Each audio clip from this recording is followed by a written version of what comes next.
I was standing in the kitchen that Tuesday morning, staring at the coffee maker like it held the answers to all my problems. The house was quiet, too quiet, the kind of silence that makes you notice every creak in the floorboards and every tick of the clock. Marcus had left 20 minutes earlier to grab bread from the bakery down the street, the one he insisted made the best sourdough in the city. I remember thinking how normal everything felt, how perfectly ordinary. I had no idea that in less than 5 minutes my entire world would crack open like an egg. The doorbell rang while I was rinsing out my mug. I dried my hands on the dish towel, assuming Marcus had forgotten his keys again. He did that at least once a week. But when I opened the door, it wasn't my husband standing there. It was a woman I'd never seen before, probably in her mid-30s, with dark hair pulled back in a ponytail and eyes that looked like they'd cried themselves dry. She was clutching a manila envelope so tightly her knuckles had gone white. "Can I help you?" I asked, my voice cautious. She looked at me for a long moment, her jaw working like she was trying to find words that refused to come. Finally, she thrust the envelope toward me. "I'm sorry," she whispered. "I'm so sorry, but you need to see this." Before I could respond, before I could even process what was happening, she turned and walked quickly back to a silver sedan parked at the curb. I stood there holding the envelope, watching her drive away, my heart beginning to pound in a way that felt both familiar and terrifying. Something in my gut told me not to open it, to throw it away, to pretend this moment had never happened. But my hands were already tearing at the seal. Inside were photographs, dozens of them, and in every single one, I saw Marcus with her, the woman who'd just been at my door. They were at restaurants I recognized. Outside the movie theater where Marcus told me he'd been meeting his brother. In a parking lot, his hand on her waist. Kissing. Always kissing. The envelope slipped from my fingers, and the photos scattered across the hardwood floor like autumn leaves. I couldn't breathe. The room tilted, and I had to grab the doorframe to keep from falling. 7 years. We'd been married for 7 years. We'd talked about starting a family. We'd renovated this house together, arguing over paint colors and cabinet hardware. We'd built a life, and it was all a lie. I don't know how long I stood there. Could have been seconds, could have been hours. Time had stopped making sense. When I finally moved, it was to gather up the photos with shaking hands, shoving them back into the envelope like I could somehow contain the damage. That's when I heard his key in the lock. Marcus came through the door carrying a paper bag, his face breaking into that easy smile I'd fallen in love with 9 years ago. They were out of sourdough, so I got the rosemary focaccia instead. "I know it's not your favorite, but..." He stopped when he saw my face. The smile died. "What's wrong?" he asked. "Babe, what happened?" I held up the envelope. My hand was remarkably steady, even though everything inside me was screaming. "A woman just came to our door," I said, and I barely recognized my own voice. It sounded hollow, like it was coming from somewhere far away. "She gave me this." The color drained from his face so fast I thought he might pass out. The bread bag fell to the floor. "Let me explain," he started, taking a step toward me. "Don't." The word came out sharp as glass. "Don't you dare come near me right now." Marcus froze. His mouth opened and closed, searching for words that wouldn't come. And in that moment, I saw the truth written all over him. The late nights at the office, the weekend work trips, the phone calls he always took in another room. All of it. Every single thing I'd pushed aside or rationalized or ignored because I wanted to believe we were happy, came flooding back with brutal clarity. "How long?" I asked. "Rachel." "How long, Marcus?" He closed his eyes. 8 months. 8 months. While I'd been planning our anniversary trip to the coast, while I'd been researching fertility doctors because we'd been trying to get pregnant, while I'd been living my life thinking we had a future together. "Get out," I whispered. "Please, just let me explain. Get out." I screamed it this time, and something in my voice must have convinced him I meant it, because he backed toward the door, his hands raised like I was a dangerous animal. "I'll come back later," he said quietly. "When you've had time to calm down, we can talk about this like adults." He left. I heard his car start in the driveway, heard him pull away, and then I was alone. Completely, devastatingly alone. I walked to the couch and sat down, still clutching that envelope, and I didn't move for 3 hours. I didn't cry. I didn't call anyone. I just sat there, watching dust motes float through the afternoon sunlight, thinking about how your entire life can change in the span of a doorbell ring. My phone buzzed, text after text from Marcus. I'm sorry. Please let me explain. It meant nothing. She meant nothing. You're the one I love. I blocked his number. Then I called my sister. Hey, what's up? Diana answered, and I could hear traffic in the background. She was probably walking between meetings at the law firm where she worked. Can I stay with you for a few days? I asked. There was a pause. When she spoke again, all the casual lightness was gone from her voice. What happened? Marcus cheated on me. For 8 months. I need to get out of here. I'm coming to get you right now. Pack a bag. Don't answer the door for anyone. Diana showed up 40 minutes later, bursting through the door like a hurricane. She found me in the bedroom, standing in front of my closet with an empty suitcase, unable to remember how to pack. I'd been staring at my clothes for who knows how long, my brain stuck in some kind of loop. Oh, honey, she said, and then her arms were around me, and finally, I started to cry. I cried until my ribs ached and my eyes were so swollen I could barely see. Diana held me the whole time, not saying anything, just being there. When the tears eventually stopped, she helped me pack. Enough clothes for a week. My laptop, toiletries, the framed photo of our parents that usually sat on my nightstand. She pointedly left all the photos of Marcus face down on the dresser. What about divorce? Diana asked as we drove to her apartment across town. Have you thought about what you want to do? I don't know, I said, staring out the window at the city sliding past. I can't think that far ahead. Right now, I just need to breathe. Diana's apartment was smaller than my house, a one-bedroom in a converted warehouse with exposed brick and huge windows. She gave me her bed and said she'd take the couch. No arguments. That first night, I lay awake until dawn, staring at the ceiling, replaying every moment of my relationship with Marcus like a film reel, trying to find the moment it had gone wrong, trying to understand how I'd missed all the signs. The next morning, Diana made me coffee and eggs I couldn't eat. You need to decide what you're going to do, she said gently. About the house, about your stuff, about whether you want to talk to him. I don't want to talk to him, ever again. I get that.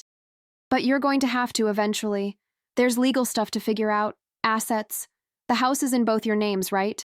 The house, our house, the place where we'd planned to raise kids, where we'd hosted Thanksgiving dinners and game nights with friends.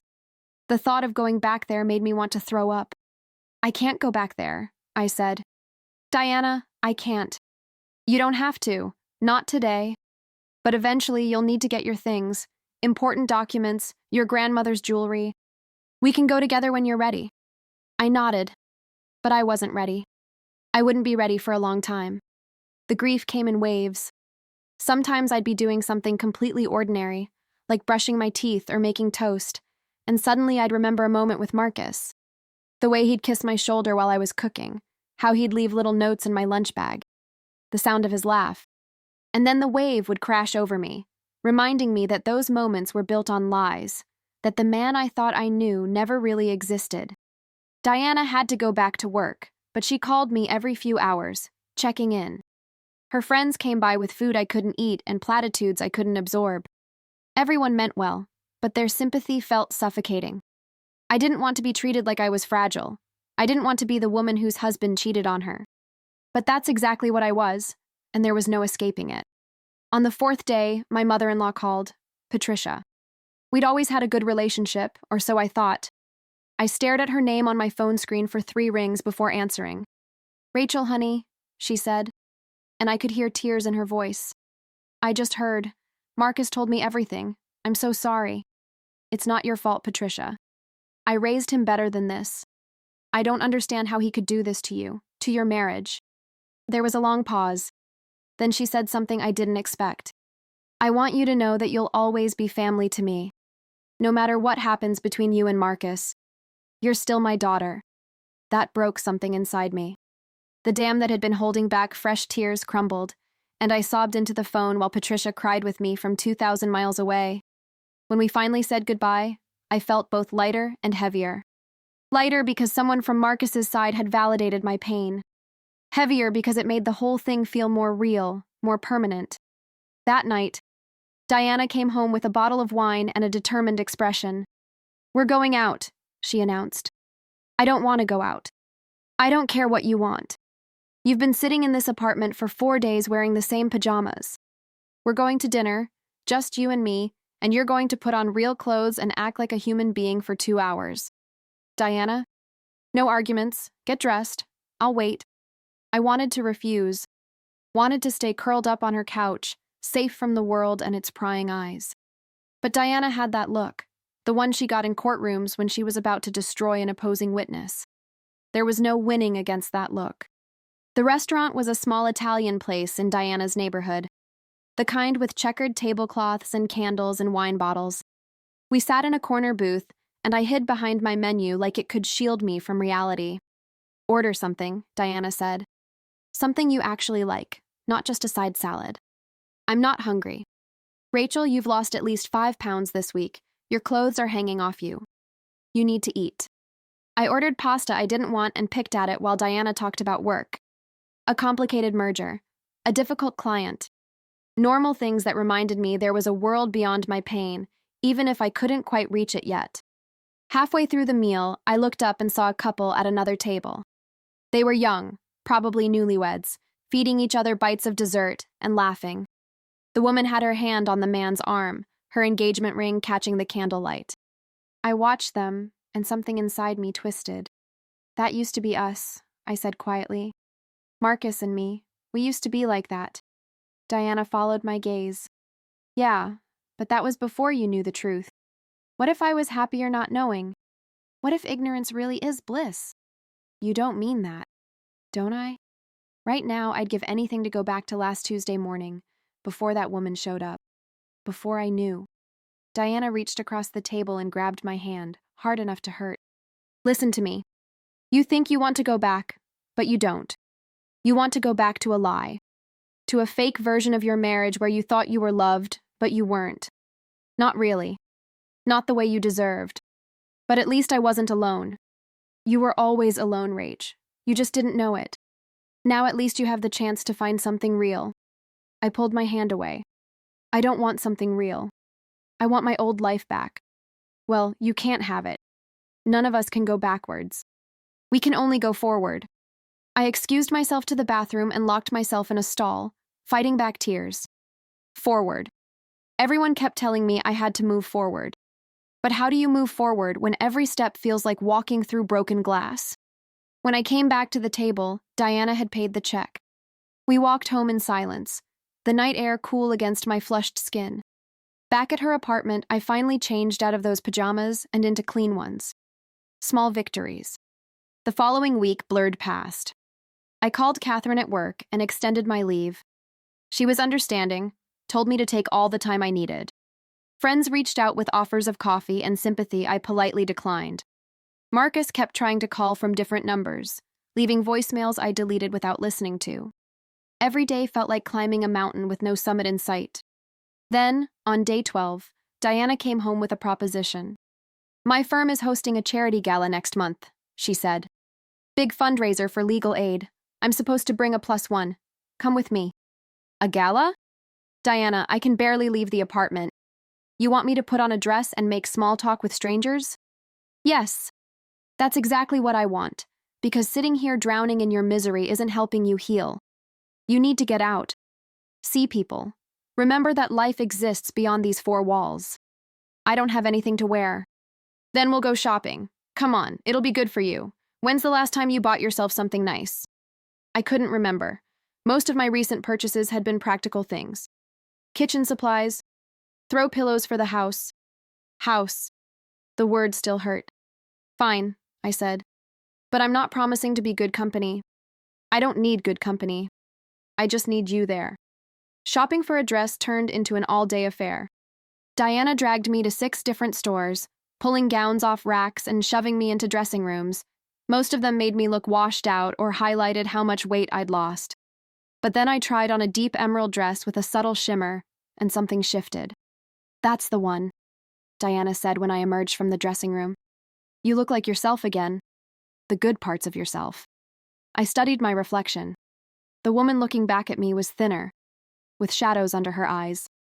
But there was something in her gaze I hadn't seen in weeks. A flicker of defiance, of determination. "I'll take it," I told the saleswoman. The night of the gala, I spent 2 hours getting ready.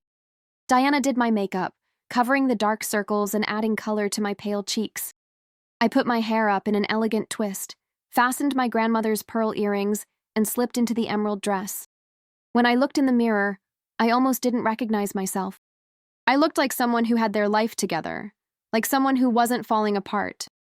The gala was at a historic hotel downtown, all marble floors and crystal chandeliers. Diana introduced me to her colleagues, lawyers with impressive titles and firm handshakes. I smiled and made appropriate small talk, playing the part of a functioning human being. It was exhausting, but in a different way than sitting alone had been exhausting. During dinner, I ended up seated next to a woman named Victoria, a senior partner at another firm. She was in her 60s with silver hair cut in a sharp bob and intelligent gray eyes. "Diana tells me you work in marketing," she said. "What's your specialty?" "Brand development mostly." "Or I did. I'm on leave right now." Personal reasons?" I could have lied. Could have said I was dealing with a family emergency or health issues. But something about Victoria's direct gaze made me tell the truth. "I'm going through a divorce. It's been difficult getting back to normal." Victoria nodded, no trace of pity in her expression. "I went through one 20 years ago. Caught my husband with his secretary. Original, right? I'm sorry." "Don't be. Best thing that ever happened to me. Took a while to see it that way. But looking back, that divorce freed me to become the person I was always meant to be. Sometimes we need to lose ourselves completely before we can find our true path." "How long did it take? To feel okay again?" "Honestly, about a year before I stopped crying every day. 2 years before I stopped thinking about him constantly. 3 years before I could look back without anger. But everyone's timeline is different. The important thing is not to rush it. Let yourself grieve. Let yourself be angry.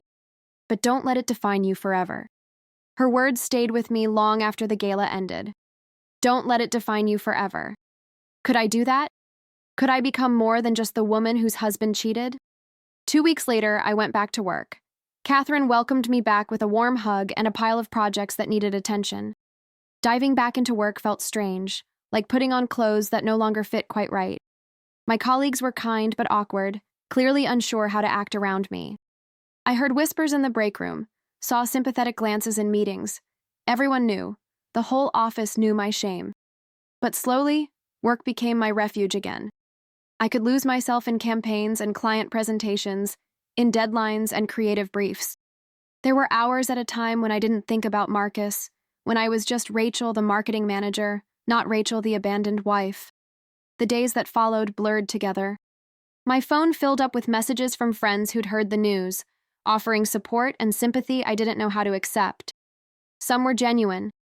Others felt performative, like people reaching out because it was expected, not because they cared. My college roommate Jennifer called from Seattle, her voice thick with concern. We'd been close once, but life and distance had turned us into people who exchanged Christmas cards and liked each other's social media posts.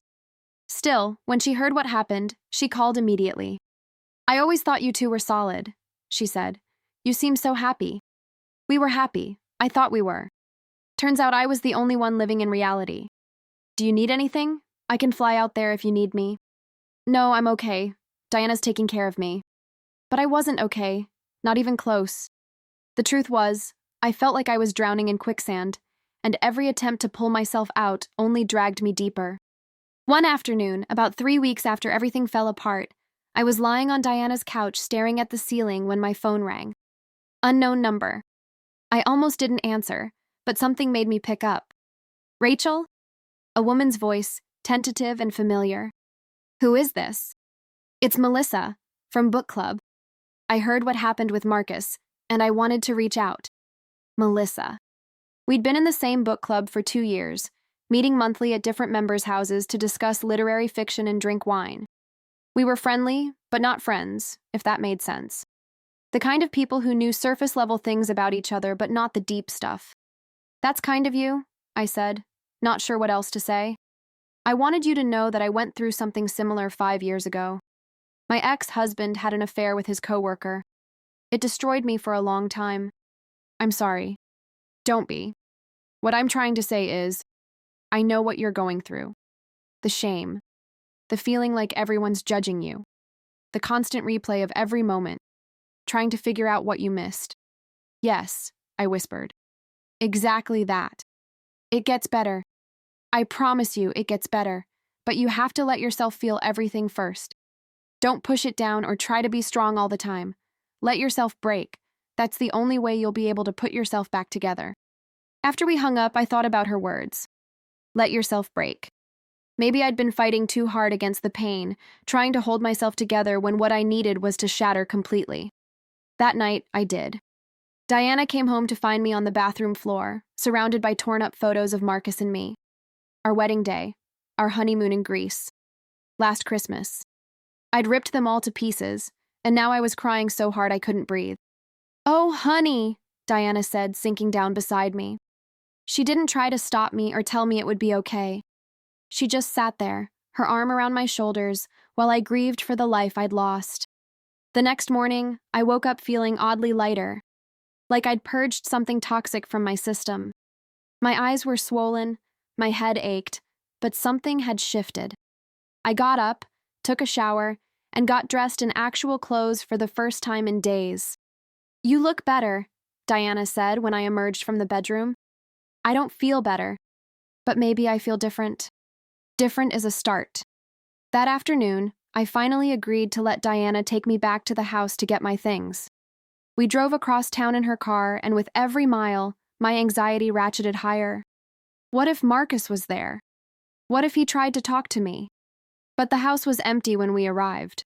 Marcus had left a note on the kitchen counter saying he'd be out all afternoon, that I could take whatever I wanted. The cowardice of it made me angry. He couldn't even face me one more time. Walking through those rooms felt surreal. Everything was exactly where I'd left it, but it all looked different now. The couch where we'd watched movies, the kitchen where we'd cooked together, the bedroom where we'd slept beside each other while he lied to my face. This place that had been my home now felt like a museum of a relationship that never really existed. "What do you want to take?" Diana asked gently. I looked around. My grandmother's jewelry, definitely. The photo albums from before I'd met Marcus, my clothes, my books. But what about the things we'd bought together? The art on the walls, the dishes, the furniture we'd picked out. "Just my personal stuff," I said. "He can have everything else." We packed for 2 hours, filling boxes with the remnants of my old life. Diana was efficient and practical, wrapping fragile items in newspaper, labeling boxes with marker.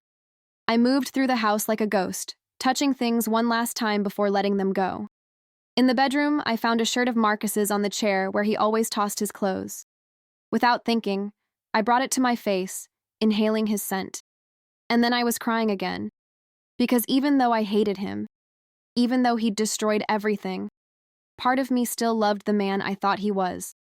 Mourning him felt like mourning someone who died, except worse, because he was still out there, living his life, while I picked up the pieces of mine. "You ready to go?" Diana asked from the doorway. "Yeah, let's get out of here." As we pulled away from the house for what I knew would be the last time, I looked back at it in the rearview mirror. 7 years of my life lived in that house. 7 years of memories, both real and false. And now I was leaving it behind, taking only what I could fit in Diana's car. "You okay?" Diana asked. "No, but I will be, eventually." Back at Diana's apartment, we unpacked the boxes, finding space for my things in her already crowded closets and shelves. It felt temporary, this arrangement, like I was waiting for my real life to start. But what if this was my real life now? What if I never got back to normal? That night, I couldn't sleep. I lay in Diana's bed, staring at the ceiling, my mind racing. Finally, at 2 a.m, I got up and opened my laptop. I started writing. Not for any purpose, just to get the thoughts out of my head. I wrote about the woman at the door, about the photos, about Marcus's face when he realized I knew, about the way my entire world had collapsed in the span of a few minutes. I wrote for 3 hours, and when I finally stopped, my fingers were cramping and my eyes were burning. But I felt better, like I'd taken some of the poison swirling inside me and put it somewhere else, somewhere it couldn't hurt me as much. The next day, Melissa from book club called again. "How are you doing?" she asked. "I went back to the house yesterday, got my stuff. It was harder than I expected." I remember doing that. I cried the entire time. My sister had to pack everything for me because I couldn't function. "Melissa, can I ask you something?" "Of course." "How did you start over? How did you build a new life when everything felt broken?" There was a pause. "Honestly, I started with small things, tiny, insignificant things. I joined a yoga class, started reading again, books I'd always meant to read but never had time for. I reconnected with old friends. And slowly, without even realizing it was happening, I built a life that was mine. Not the life I'd planned, but a good life. Maybe even a better life. I don't know how to do small things. I only know how to feel everything all at once. Then start there. Feel everything. And when you're ready, when the feelings aren't quite so overwhelming, pick one small thing. Just one. And do it." After we hung up, I thought about small things. What was one small thing I could do? I looked around Diana's apartment, at the boxes I hadn't unpacked, at the life I hadn't started building. And I made a decision. I was going to find my own place. 1 week turned into 2. I lived in Diana's spare pajamas and barely left the apartment. I couldn't eat, couldn't sleep, couldn't focus on anything except the endless loop of questions in my head. Why wasn't I enough? What did she have that I didn't?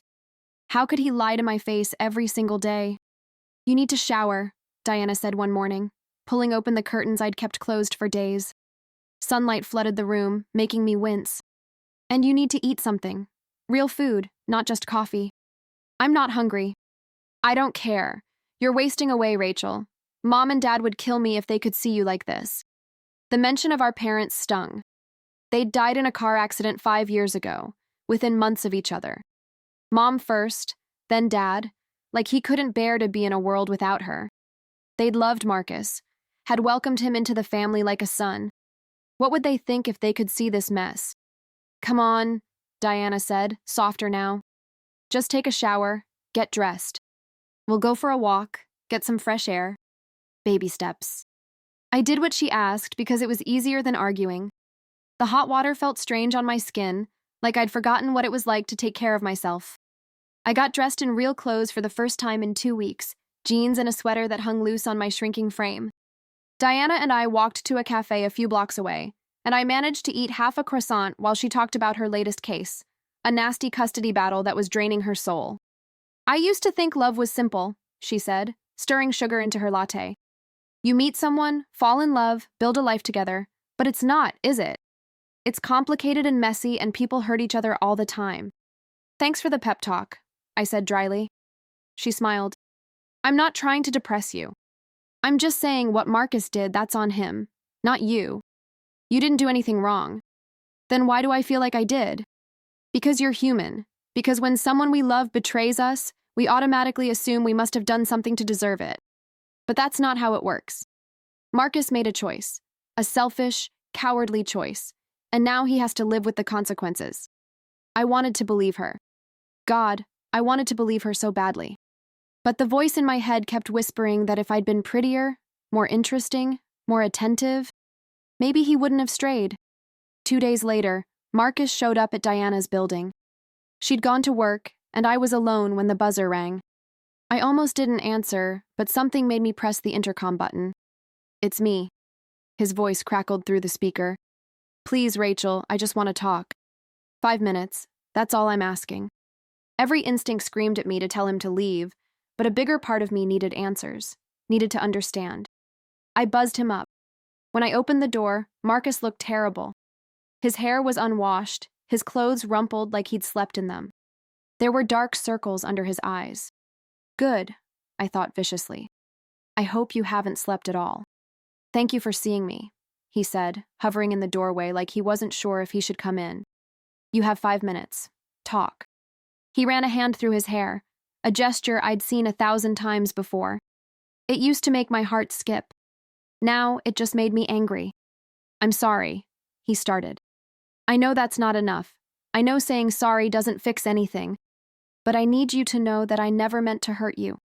It happened." and I didn't know how to stop it. It didn't just happen, Marcus. You made a choice. Every time you met her, every time you lied to me, you made a choice. I know. You're right. I was weak and selfish, and I threw away the best thing in my life because I was an idiot. Why? The word came out broken. Why did you do it? Was I not enough? No, God, no, this has nothing to do with you.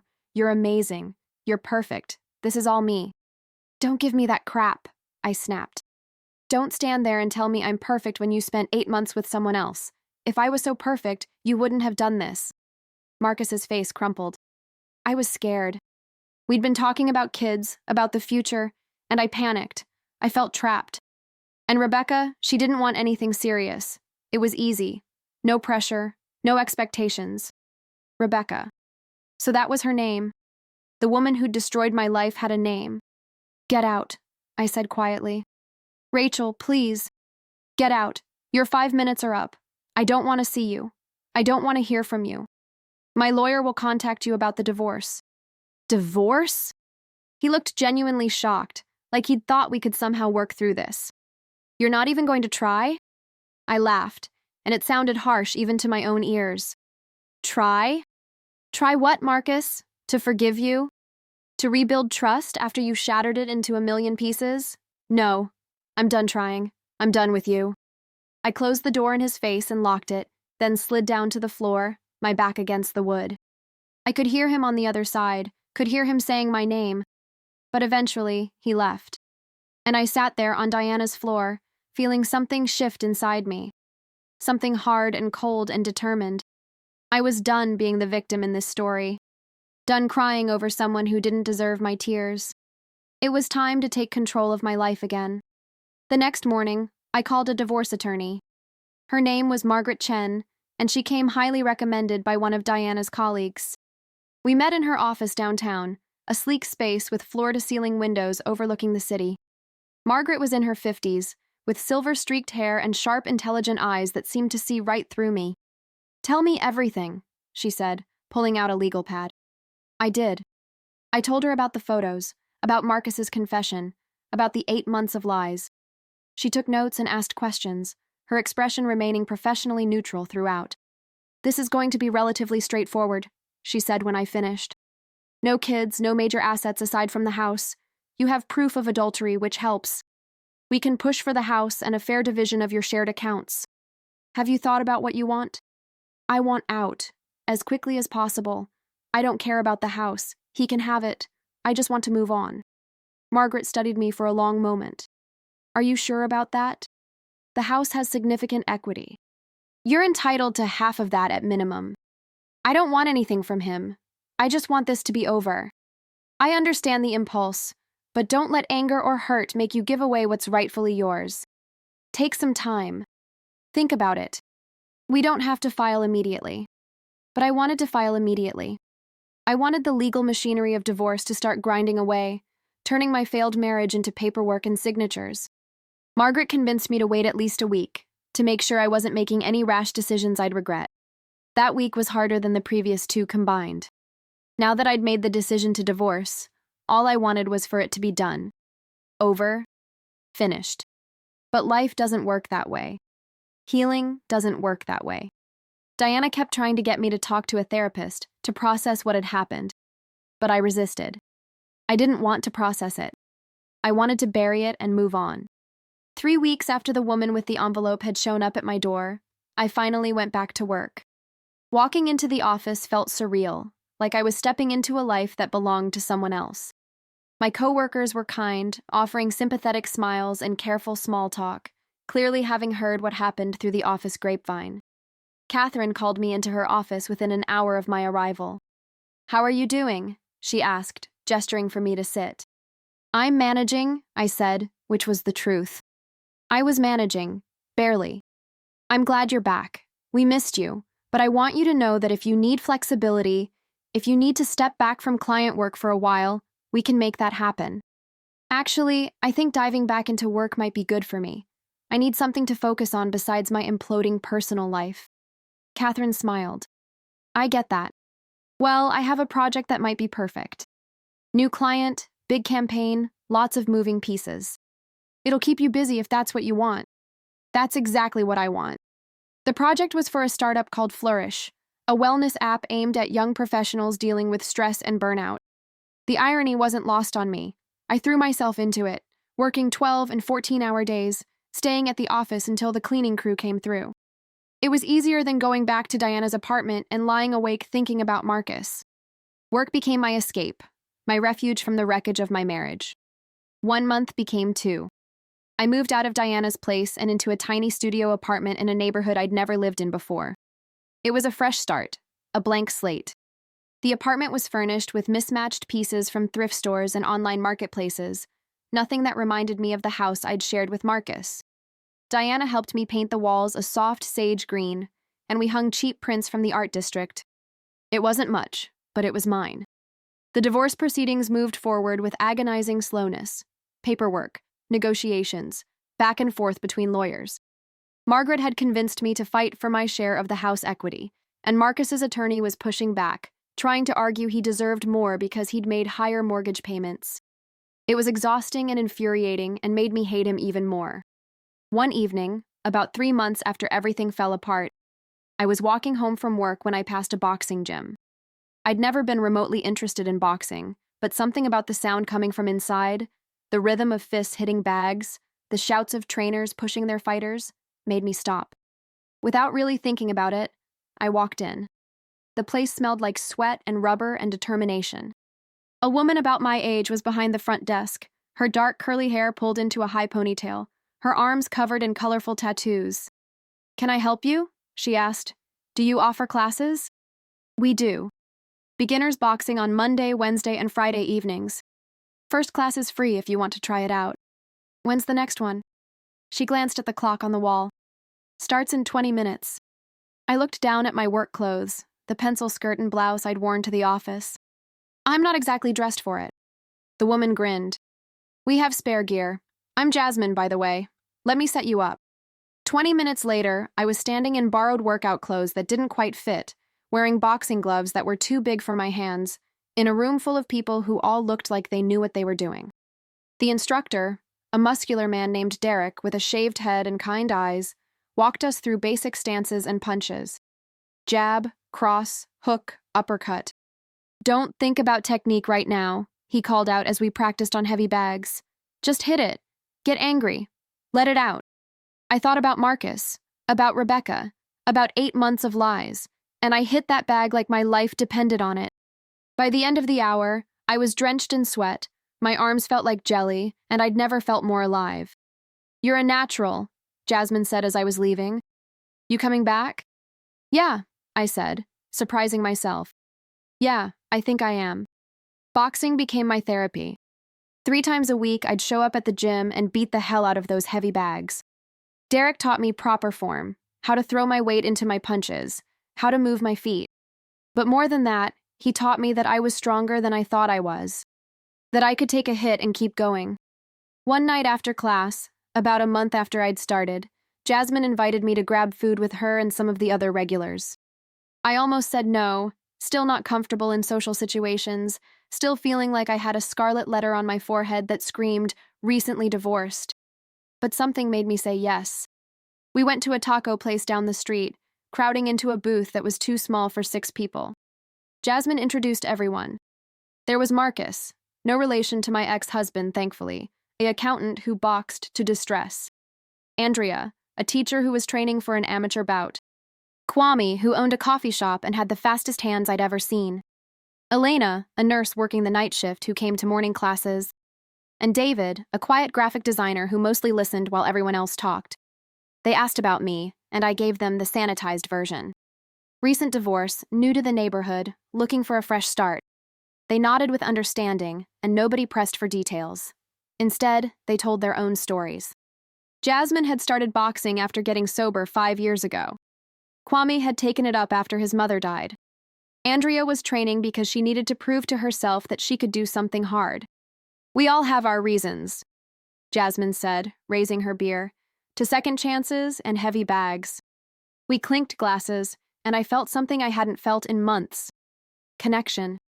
These people didn't know anything about my past, didn't have any preconceptions about who I was supposed to be. With them, I could just be Rachel. Not Marcus's ex-wife, not the woman who got cheated on, just Rachel. Work was going well. The Flourish campaign was a massive success, and Catherine promoted me to senior marketing manager. The raise came with more responsibilities, but I welcomed them. I started mentoring some of the younger employees and discovered I was good at it. Good at helping other people see their potential even when I was still struggling to see my own. The divorce was finally finalized 6 months after that woman showed up at my door. I signed the papers in Margaret's office, my hand surprisingly steady. Marcus got the house. I got half the equity and walked away from everything else. It felt good to close that chapter, to legally sever the ties that had bound us together. How do you feel? Margaret asked after the papers were signed. Free, I said. And I meant it. That night, Diana threw me a divorce party at her place. She invited a dozen of our closest friends, decorated with black balloons and a banner that read, "Happily Never After." It should have been depressing, but it wasn't. It was liberating. We drank too much wine, told terrible jokes about my ex, and danced to 90s pop music until the neighbors complained about the noise. I'm proud of you, Diana said later, when most of the guests had left and we were cleaning up empty bottles and paper plates. You could have fallen apart. Instead, you put yourself back together. I had help, I said, gesturing at the remnants of the party. Yeah, but you did the hard work. You showed up for yourself. I thought about that as I walked home that night, slightly drunk and completely exhausted. Had I shown up for myself? Maybe. Maybe I had. Boxing continued to be my anchor. I got better at it, faster and stronger. Derek started training me for sparring, teaching me defensive moves and counter punches. The first time I got in the ring with another person, a woman named Tasha who'd been boxing for 3 years, I was terrified. She went easy on me, but I still got hit hard enough to see stars. You good? She asked, pulling off her gloves after the round. Yeah, I said, touching my jaw gingerly. It would bruise. I'm good. And I was. Because taking that punch and staying on my feet felt like proof that I could handle whatever life threw at me. 8 months after my divorce was finalized, Jasmine approached me with an idea. There's a charity bout coming up, she said. Amateurs only. All proceeds go to a women's shelter. I'm fighting, and I think you should too. Me? Fight in an actual bout? In front of people? Why not? You're ready. Derek thinks so too. The thought terrified me, but it also thrilled me in a way I hadn't expected. Since when did I do things that scared me? Since when was I brave? Okay, I heard myself say. Let's do it. Training for the bout was brutal. Derek pushed me harder than ever, making me run sprints until I thought my lungs would burst, making me drill combinations until I could throw them in my sleep. My body transformed, becoming leaner and stronger.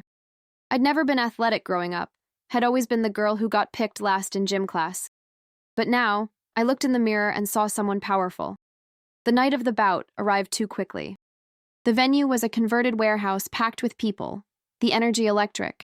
I was scheduled to fight in the 3rd match against a woman named Claire who worked as a paralegal. Backstage, I paced in my corner, trying to remember everything Derek had taught me. You've got this, Jasmine said, helping me lace up my gloves. Just breathe. Trust your training. When they called my name, I climbed through the ropes into the ring, and the crowd roared. I could see Diana in the front row, holding up a sign that read, "Float like a butterfly, sting like Rachel." Despite my nerves, I smiled. The bell rang. Claire came at me fast, and suddenly all the training took over. I slipped her jab, countered with my own, moved my feet like Derek had taught me. She caught me with a good right hand in the 2nd round that made my ears ring, but I didn't go down. I stayed on my feet, circled away, came back with a combination that landed clean. 3 rounds. 9 minutes total. At the end, the referee raised Claire's hand as the winner, and I didn't care. I'd done it. I'd gotten in that ring and fought, really fought, and I'd proven to myself that I was capable of so much more than I'd ever believed. After the bout, as I was icing my swollen knuckles, a woman approached me. She was older, maybe in her 50s, with silver hair and confident bearing. That was a good fight, she said. I run a nonprofit that helps women rebuild their lives after domestic violence and difficult divorces. We're always looking for volunteers who understand what it's like to have your world turned upside down. Would you be interested? I looked at the card she handed me. New Beginnings Advocacy Center. Tell me more, I said. I started volunteering at New Beginnings 2 weeks later. They ran support groups, helped women navigate the legal system, provided job training and housing assistance. My role was to facilitate one of the support groups, meeting with a dozen women every Thursday evening to talk about healing and moving forward. The first few sessions were awkward. I didn't know what to say to these women, didn't know how to help them when I was still figuring out how to help myself. But slowly, something shifted. Their stories reminded me that I wasn't alone, that millions of women have been where I was, feeling broken and lost, and wondering if they'd ever be whole again. One woman, Linda, had been married for 23 years when she discovered her husband had a second family in another state. Another, young Yuki, had left an abusive relationship and was trying to rebuild her confidence. There was Patricia, who'd been financially devastated by her divorce and was learning to manage money for the first time. Each of them carried their own pain, their own scars. "How did you get through it?" Patricia asked me one night. "How did you stop feeling worthless?" I thought about that question for a long time before answering. "I don't think you ever completely stop feeling it," I said slowly. "But you learn to not let it define you. You find things that make you feel strong. For me, it was boxing. For you, it might be something else. But you have to decide that you're worth fighting for." After that session, the director of New Beginnings, the woman who'd approached me after my bout, whose name was Margaret, not to be confused with my attorney, pulled me aside. "You're really good at this," she said. "Have you ever thought about making it a career? We have a position opening up for a program coordinator. It doesn't pay as much as private sector work, but it's meaningful." I thought about my job at the marketing firm. I was good at it, successful even. But did it fulfill me? Did it make me feel like I was making a difference? "Can I think about it?" I asked. Of course, no rush. I spent the next 2 weeks wrestling with the decision. Diana thought I was crazy to even consider leaving my well-paying job for nonprofit work. Catherine tried to convince me to stay, offering me another promotion. But something kept pulling me toward New Beginnings, toward the chance to help women who were where I'd been a year ago. In the end, the decision wasn't that hard. I gave my notice at the marketing firm and accepted the position at New Beginnings. Catherine was disappointed but understanding. She took me out for lunch on my last day and gave me advice about following my gut.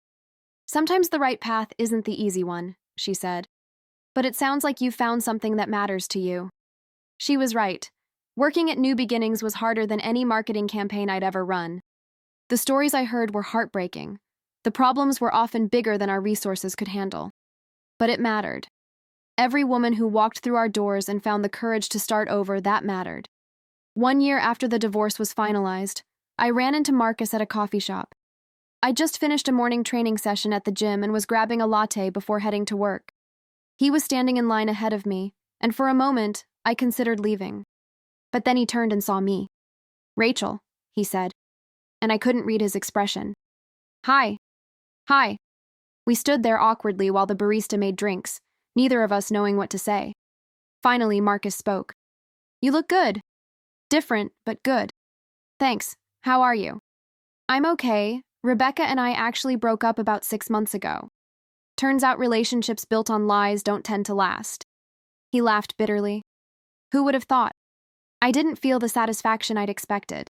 Just a kind of hollow sadness for both of us. "I'm sorry things didn't work out," I said, and I meant it. "Are you?" "Happy, I mean. Are you happy?" I thought about my cramped studio apartment, my work at New Beginnings, my friends from the boxing gym, the women I helped every week, the person I'd become in the aftermath of our divorce. "Yeah," I said. "I actually am." Marcus nodded. "Good. That's good. You deserve to be happy." We got our coffees and went our separate ways. Walking out into the bright morning, I realized something fundamental had shifted. Seeing Marcus didn't hurt anymore. He was just a person I used to know. Someone from a past that no longer had power over me. 2 months later, I was at the gym when David, the quiet graphic designer from our taco night crew, asked if I wanted to grab dinner sometime. Not with the group, just the two of us. I almost said no. The thought of dating again, of opening myself up to potential hurt, made my stomach clench. But then I thought about how far I'd come. About the woman who'd stood frozen in her kitchen a year and a half ago, holding that envelope. She would have said no. But I wasn't her anymore. Sure, I said. I'd like that. Our first date was at a small Italian place in his neighborhood. David was easy to talk to, asking questions and actually listening to the answers.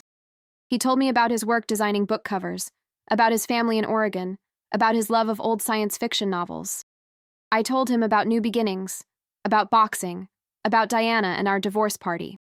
Can I ask what happened? He said carefully. With your marriage? I could have given him the short version, the sanitized story I usually told. But something about David made me want to be honest. My husband cheated on me for 8 months, I said. I found out when the other woman showed up at my door with proof. It destroyed me for a while. But it also forced me to figure out who I was without him, and I think I'm better for it, as weird as that sounds. David nodded slowly. It doesn't sound weird. My ex-fiancé left me 2 weeks before our wedding because she realized she was in love with someone else. I was devastated. Felt like my life was over. But looking back, she did us both a favor. We weren't right for each other. How long did it take you to get over it? Honestly, I'm still working on it, but every day gets a little easier. We didn't kiss that night. We just walked through his neighborhood talking until the restaurants closed and the streets emptied out. It felt right, that slow burn, like we were both being careful with something fragile. We went on more dates. He came to watch me spar at the gym. I went to an art show featuring his cover designs. We took things slow, neither of us in a rush.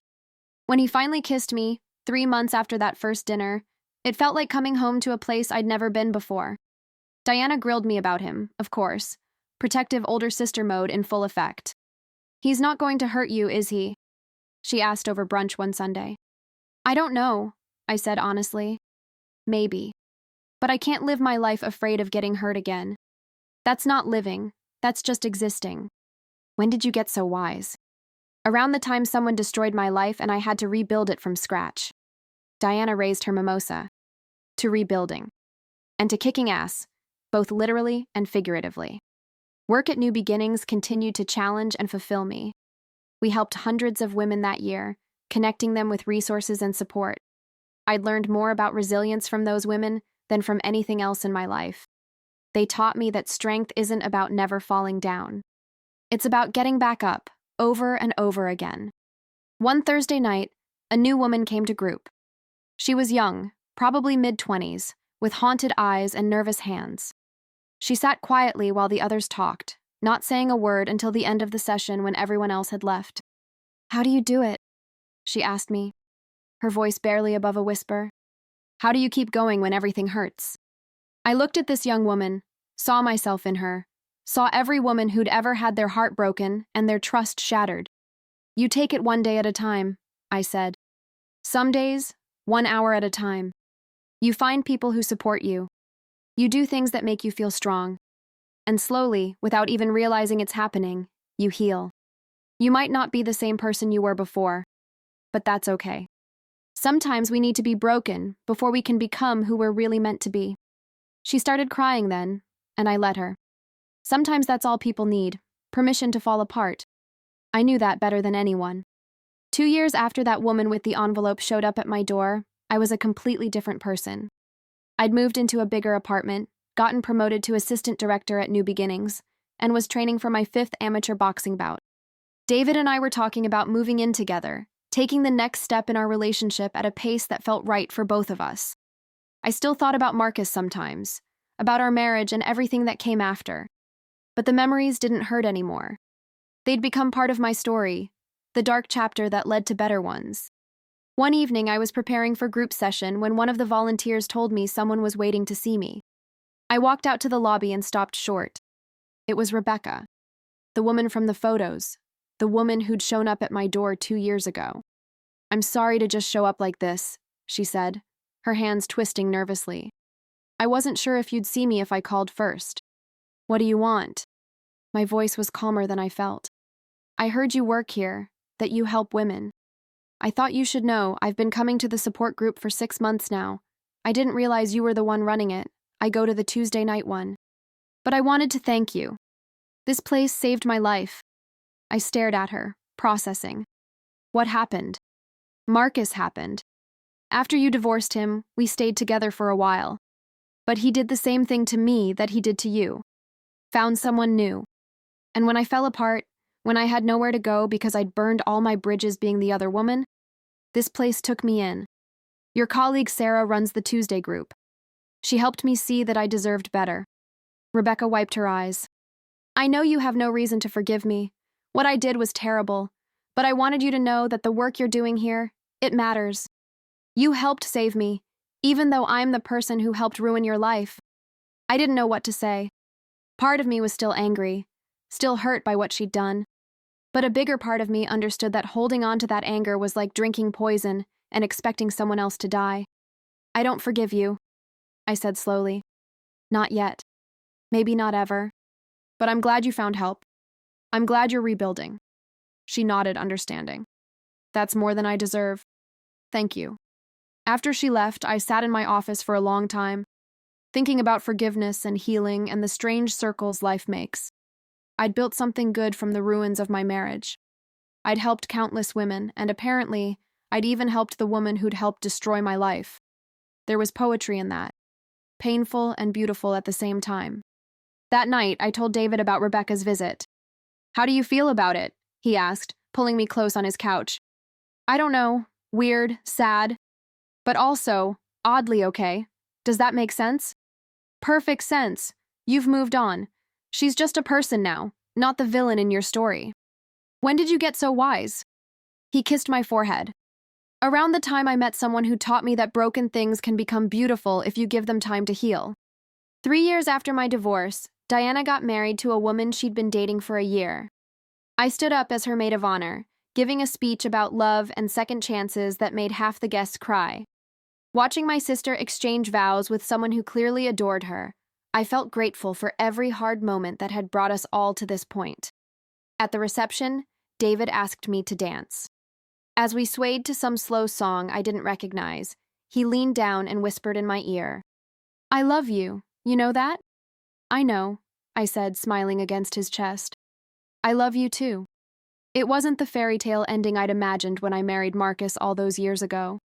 It was better. It was real. Built on honesty and trust, and the knowledge that we were both strong enough to survive if things fell apart. But choosing to build something together anyway.